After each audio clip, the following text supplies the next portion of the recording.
Press the lord నిజమైన స్వరం. మార్చి 11, 2026 Holi prayer home సంఘం వారి అనుదిన వాగ్దాన పరిచర్య.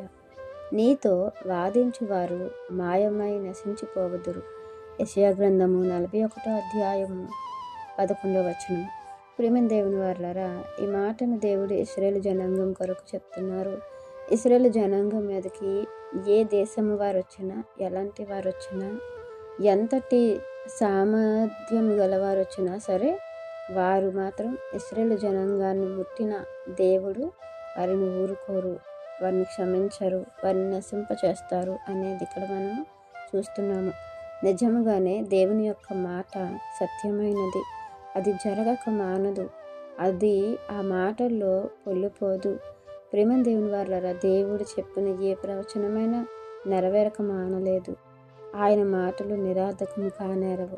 మనము చూసుకుంటే ఇశ్రాయేలు జనాంగము దేవుని మీద తిరగబడినప్పుడు దేవుడు వారికి బుద్ధి చెప్పటానికి, వారిని మార్చుకోవటానికి శత్రువుల చేతికి అప్పచెప్పేవారు. మరలా దేవుని దగ్గర మొరపెడితే దేవుడు క్షమించి వారిని రక్షించి, వారిని విమోచించి, వారిని ఆశీర్వదించేవారు. ఎప్పుడైతే దేవుని మీద ఇశ్రాయేలు జనాంగం ఆధారపడి, ఎప్పుడైతే ఆ పునాది అనేది దేవుని మీద వేసుకున్నారో, వారి యొక్క భక్తి జీవితాన్ని ఎప్పుడైతే దేవునికి అంకితం చేశారో వారి జీవితాన్ని, అప్పటి నుంచి కూడా వారిని కంటికి రెప్పలా కాపాడుకుంటున్నారు.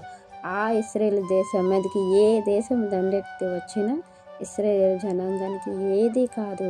అలాగే అది బహుగా ఆశీర్వదింపబడింది.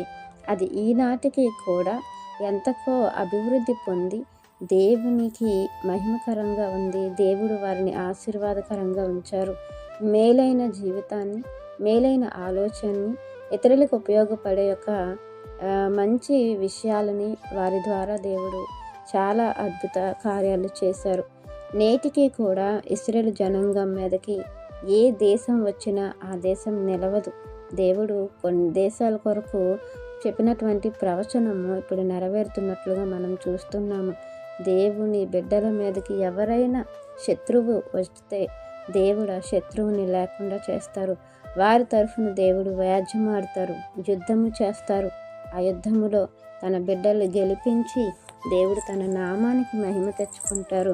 ఆయన మాటను జరిగించుకొని అనేకులకు కనువిప్పుగా ఆ దేశాన్ని ఉంచుతారు. అనేకులకు ఆశీర్వాదకరంగా ఆ దేశాన్ని ఉంచుతారు. ఈరోజు మనము ఇశ్రాయేలు దేశం గురించి అదే చూస్తున్నాము, అదే వింటున్నాము. ఆ దేశాన్ని ఎంత గొప్పగా ఆశీర్వదించారో మనం చూస్తున్నాము. దేవుని మీద ఆధారపడితే మన బ్రతుకులు అలాగే ఉంటాయి, మన దేశాలు అలాగే ఉంటాయి, మన నాయకత్వం అలాగే ఉంటుంది. కాబట్టి మనము కూడా దేవుని యొక్క కాపుదలను ఎల్లప్పుడూ మన మీద ఉంచుకోవడానికి, మనం దేవుని యొక్క కాపుదలను సురక్షితంగా ఉండటానికి, మన దేశము, మన కుటుంబము, మన సంఘము, మన సమాజము బాగుపడేలాగున మనం ఒక ఆశీర్వాద కారణంగా ఉండాలని ఈ వాక్యం మనందరి జీవితంలో దేవుడు ఫలింప చేయాలని ఆశిస్తున్నవారు దైవజనులు బ్రదర్ నెహెమ్యా గారు. God bless you. ఆమేన్.